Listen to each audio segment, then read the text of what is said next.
Gabe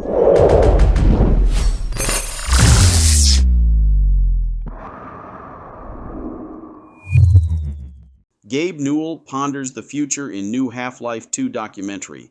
I think that Half-Life represents a tool we have and promises made to customers. By Christopher Livingston, published 2 days ago, Newell wants Valve to capitalize on innovation and opportunities to build game experiences that haven't been involved previously.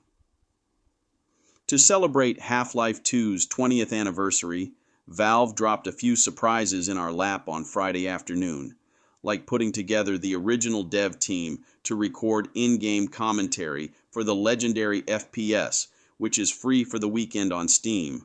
Awesome!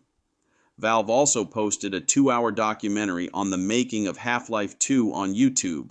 Also awesome, unless you had something else to watch tonight, like a ridiculous boxing match. Personally, I'm less interested in the development of a 20-year-old game I know like the back of my hand, as I am in some hints about what might come next for Half-Life. So I did the thing you do when you just can't wait to find out who done it in a whodunit.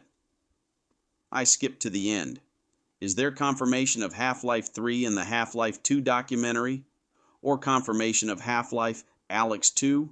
Or confirmation of anything specific at all? Number. But in the closing minutes of the documentary, there are some hints that the Half-Life saga isn't over. It was easy to think about VR being a vehicle for Half-Life because that was a big technological innovation and kind of a core reason for that product's existence, said Valve engineer Brian Jacobson. And I think one of the things we have internally tended to attach to the Half-Life IP is innovation. Gameplay innovation is often enabled by technological innovation. Clearly, there was a ton in Half-Life 1 and 2.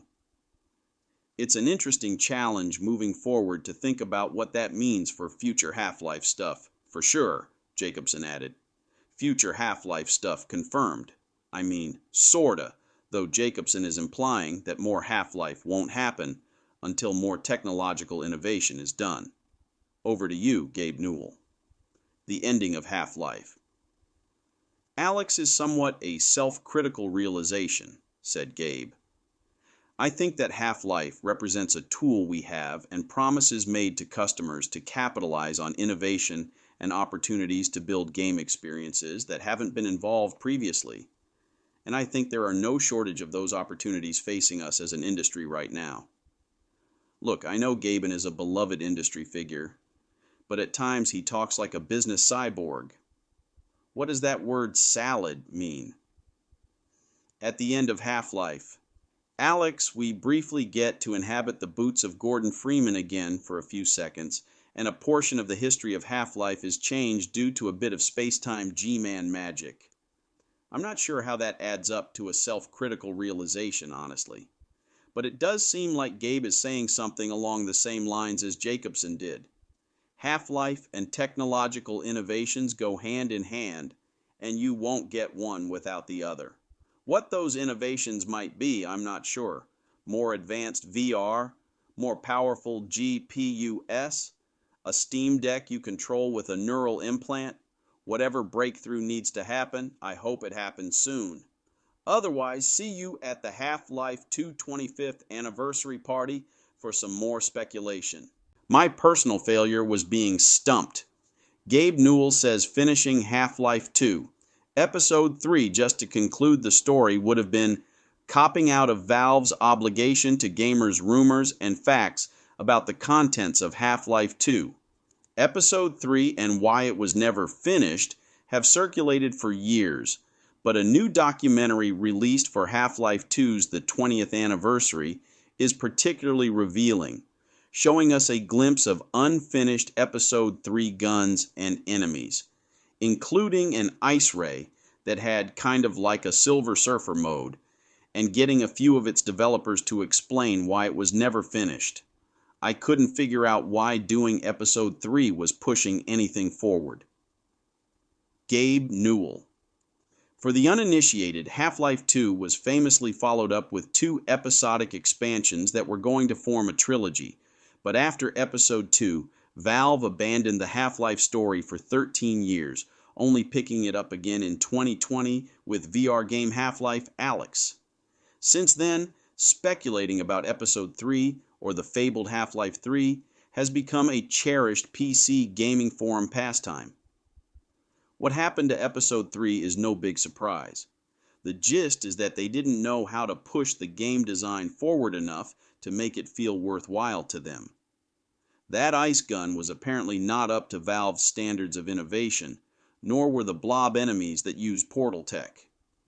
In the documentary, Half-Life 2 level designer David Riller says that they were experiencing element fatigue and needed to go bigger or do something else. I think we had really explored a lot of what made sense in the Half-Life universe and setting, Riller said. Writer Mark Laidlaw echoed that feeling, noting that even Arcane was struggling to do new things in its canceled Ravenholm spin-off. When Left 4 Dead needed help shipping, the Episode 3 team paused work on the next Half-Life campaign to pitch in, and like a hobby woodworking project that gets put down for just a moment and winds up collecting dust for decades, that was its ultimate demise. Engineer David Spirer says that it was tragic and almost comical that, after Left 4 Dead was out the door, they felt like they'd missed their opportunity to finish Episode 3 and needed to make a new engine if they were going to continue the series. That just seems in hindsight so wrong, Spirer said. We could have definitely gone back and spent 2 years to make Episode 3. But it doesn't seem like there's complete agreement at Valve on whether they should have just finished Episode 3 to conclude the story or not. When Valve founder Gabe Newell addressed the subject, he said that completing Episode 3 just to finish the story would have been cheating. You can't get lazy and say, "Oh, we're moving the story forward," said Newell. That's copping out of your obligation to gamers. Yes, of course they love the story. They love many, many aspects of it.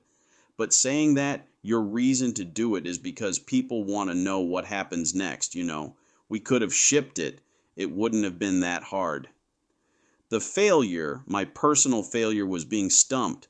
I couldn't figure out why doing Episode 3 was pushing anything forward. The documentary concludes with the upside.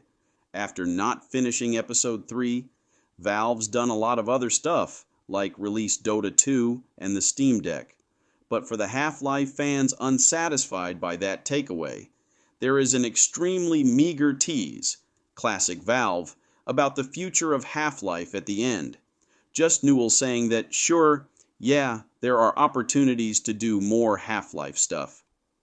You can watch the Half-Life 2 anniversary documentary on YouTube, and Valve's also released a big patch to the game itself that adds in-game commentary. New videos every Monday and Sunday. Thank you for joining me on another episode of the Gen X Gamer. Remember to like and subscribe, click that notification bell, and remember, never ever be afraid to be happy. I'll catch you on the next one. Take care.